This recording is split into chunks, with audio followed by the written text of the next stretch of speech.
शिव गुरु के चरण प्रणाम, माता पार्वती के चरण प्रणाम, गणपति गणेश भगवान के चरण प्रणाम। ये कथा है तीज व्रत के, जो सब महिला तीज करती हैं और कुछ महिला नहीं करती हैं और एथी भी मानती भी नहीं है कि पर्व को मजाक उड़ाती हैं। इस कथा को सुनिएगा सारी महिलाएं और चैनल को सब्सक्राइब भी कीजिएगा। एक बार फिर ध्यान लगा के महादेव के इस कथा को सुनिएगा। एक ननद भौजाई थी तो ननद आई हुई थी अपने मायके में। अब भौजाई तैयारी कर रही थी तीज व्रत करने के लिए। तो भौजाई बोलती है ननद से कि सुनिए ना कि आप भी तीज कर लीजिए, कि हम हर साल तीज करते हैं, आप भी तीज कर लीजिए। ननद बोलती है कि तीज क्या होता है, कि हम ये सब नहीं मानते हैं, कि हम नहीं करेंगे। भौजाई बोली कि नहीं, कर लीजिए, कि पति के लिए ये करिएगा तो पति के बहुत लंबी आयु होगा। तो ननद बोलती है कि नहीं, हम नहीं करेंगे, आप ही सब झमेला पड़िए, कि सब झूठ मूठ के केथी है जे बोल देती है। अब बोल के अब भौजाई बड़ी नियम से तीज करती है, सब श्रृंगार का दान करती है, पेटारा में करके अब पंडित जी को बुला के कथा सुनती है। पूरे विधि विधान के तरह भौजाई तीज व्रत करती है और करके ननद कहती है कि झूठ मूठ के झकुलसला करती है ये, आज झूठ मूठ के सब कहती है कि तीज करते हैं, व्रत करते हैं, इस तरह बोली। अब बोल के सुबह में उठी और ससुराल चली गई। ससुराल गई तो वहाँ पे क्या हुआ कि जब वो सेंदूर करे तो उसका सेंदूर था जो हाथ से छूट के गिर जाए। जब भी सेंदूर सोचे कि मांग में लगाए तो मांग का सेंदूर हाथ से ही छूट के गिर जाए। जब सोचे कि बिंदी लगाए, अब बिंदी जब लगाए तो बिंदी लीलार में से नीचे गिर जाए। जब चूड़ी पहने तो चूड़ी अंदर हाथ में जाए नहीं, चूड़ी बाहर टूट जाए। जब हाथ में घुसाए पहनने के लिए जब चूड़ी टूट जाए। जब डेली ऐसा ही होने लगा, वो कभी सिंदूर नहीं लगा पा रही थी, नहीं बिंदिया लगा पा रही थी और नहीं चूड़ी पहन रही थी। जब चूड़ी पहने जब चूड़ी टूट जाए, जब बिंदी लगाए जब बिंदी गिर जाए, जब सिंदूर लगाने के लिए चाहे सब सिंदूर गिर जाए, ऐसा ही होने लगा।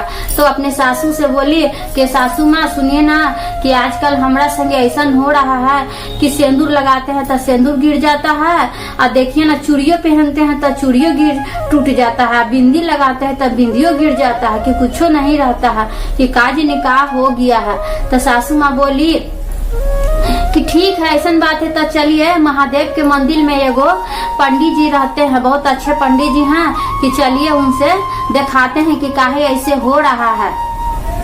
तो बहू के लेकर गई मंदिर में गई तो कुछ महिला लोग थी। तो महिला लोग बोल रही है अपने में कि देखो ना कैसन पुतो है, कि ना मांग में सिंदूर है, ना नीलार में बिंदिया है, ना हाथ में चूड़ी है, लग रही है कि मुस्मात है। ऐसे बोली। जो सासू सुनी जो बहुत उसको दुख लगा कि हमारा बहू के बारे में ऐसे बोल रही है। तो वो पंडित जी से बोली, साधु से, मंदिर में जाके महादेव के मंदिर में पंडित जी बैठे हुए थे। तब ये सासू पूछती है कि सुनिए ना बाबा, कि देखिए ना मेरे बहू के साथ ऐसा हो रहा है कि जब भी सिंदूर लगाती है तो सिंदूर गिर जाता है, और बिंदी लगाती है तो बिंदी भी नीचे गिर जाता है, और जब चूड़ी पहनना चाहती है तो चूड़ी हाथ में जब वो नहीं करता है टूट जाता है। कि क्या हुआ बाबा, कि थोड़ी पतरा में देख के बताइए। तो वही बाबा पतरा में देखे और बोले कि सुनो बहन, कि तुम्हारे बेटा के ऊपर ग्रह है, वो जल्दी ही मरने वाला है, इसीलिए ऐसा हो रहा है। जरूर तुम्हारी बहू ने कुछ तीज का व्रत की थी। तो बहू ने सारा बात बताई कि हम इसको नहीं मानते थे।